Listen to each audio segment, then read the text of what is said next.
नमस्कार, जय Jagannath. Guddu goodly and mama channel को आपण मानक बहुत बहुत स्वागत। आज आसतु बनैबा वेजिटेबल बिरयानी, ताहा पुनी पनीर और मशरूम सहित। आसतु देखिबा एहार रेसिपी।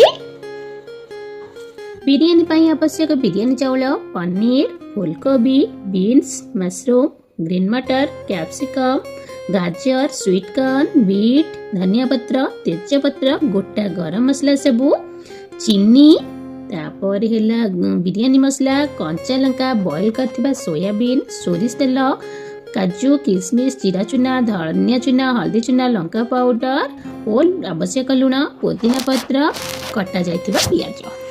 मसला प्रस्तुति पाई अदा, रसुण, टमाटो, दालचीनी, गुजराती सबको गोटे पेस्ट करदबा।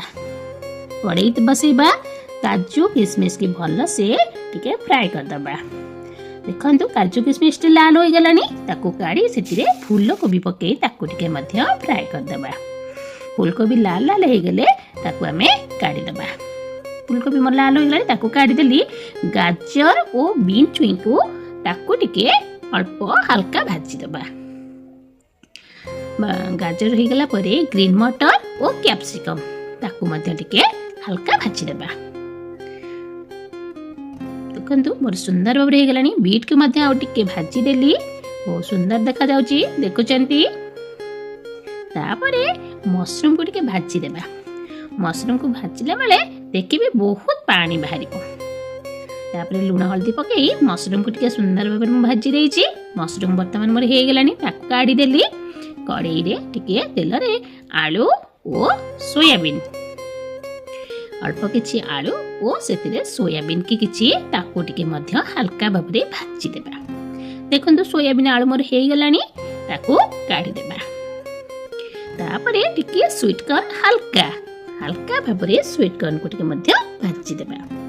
तापरे पियाज को टिके फ्राई कर देबा।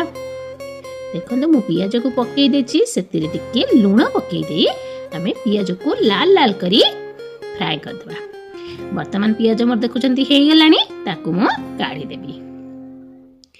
बहुत सुंदर देखा जाउची। ताकू सब पियाज को मु काढी देछि। कड़ाई रे पुनी टिके तेल देई पनीर के टिके छाणी देबा। हल्का हल्का भाबरे पनीर को मते मु छाणी देछि ओ ताकू सब मु काढी देछि। तापरे कड़ाई रे टिके सोरिष तेल देबा। सेतिरे सबु टिके चीनी पकेबा ओ रखिथिबा सबु गोटा गरम मसला टिके धीरे धीरे की पकेबा। चीनी लाल हो गलानी। गरम मसला रे तेजपत्र, दालचीनी और गुजराती मु पकेछि। तापरे से ताहिथिरे पियाज कटा रखिथिबा पियाज को सेतिरे मध्ये मु पकेइ देछि। पियाज लाल होई गले सेतिरे में मसला पकेबा। देखंतु वर्तमान तो पियाज लाल होई गलानी, सेतिरे हमें बाटी रखिथिबा मसला को सेतिरे पकाइबा। मसला चूना जो रखिथिले सेतिरे मध्ये ताको मध्ये टिके पकेई भलो के कसिबा। देखुचंती केते सुंदर देखा जाउची। कसाटा जेते कसिबे बहुत टेस्ट लागिबो। देखुचंती मोर तरकारी कलरटा केते सुंदर देखा जाउची। मसला हे गलानी, सेतिरे रखिथिबा जो आलू, सोयाबीन, पनीर, छतु ताको टिके पकेई देके आउ टिके मु कसिबी। देखुचंती केते सुंदर भाबरे बीन, गाजर, बीट ताको मध्ये टिके पकेई देली। सेतिरे ग्रीन मटर और कैप्सिकम सबको भाजी रखी देली। सबको सेतिरे पकेई देबा। देखुचंती केते सुंदर देखा जाउची। सेति मोर मन नथिला कंचा लंका पकेइको, आपण आगे पकेइबे। मु एबे मन पड़ला मु पकेई दउची। तापरे हांडी रे पानी बसई गोटा गरम मसला सब सेतिरे पकेइबा। पानी फुटी गला परे टिके लूण पकेइबा। तापरे बिरयानी चावल को क्लीन करके ताको मध्ये पकेइबा। देखंतु बिरयानी चावल हाफ बॉईल हवा पर्यंत ताको छाड़िबा।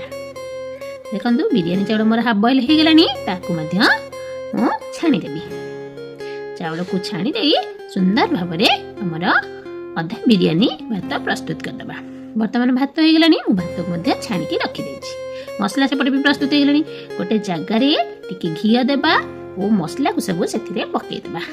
जो रखिथिबा मसला को तापरे पुणी भात को सेतिरे दबा फ्राई करथिबा पियाज को दबा स्वीट कॉर्न को दबा सेतिरे फूलकोबी केते सुंदर देखा जाउछि देखुछन्ती काजू किशमिश टिके धनिया पत्र पुदीना पत्र सब टिके अल्प अल्प दे पुणी आ गोटे लेयर भात दे देबा पुणी टिके मसला देबा केते सुंदर देखा जाउछि देखुछन्ती पुणी गोटे लेयर पुणी भात दे पुणी फ्राई करथिबा पियाज दे देबा काजू किशमिश पके देबा छाणी रखिदबा फूलकोबी को पके देबा स्वीट कॉर्न को पके देबा ओ सेथिरे कण धनिया पत्र और पुदीना पत्र को पके दे ताको टिके दम कर देबा दम में 5 मिनिट हे गेले देखुछन्ती बिरयानी मोर सुंदर भाबरे प्रस्तुत हे गलानी देखुछन्ती केते सुंदर देखा जाउछि बिरयानी गैस बंद कर देकी बिरयानी सहित कचम्बर समस्त को सुंदर भाव में परसी देती पुओ तक कहे कहला मामा बढ़िया लगुच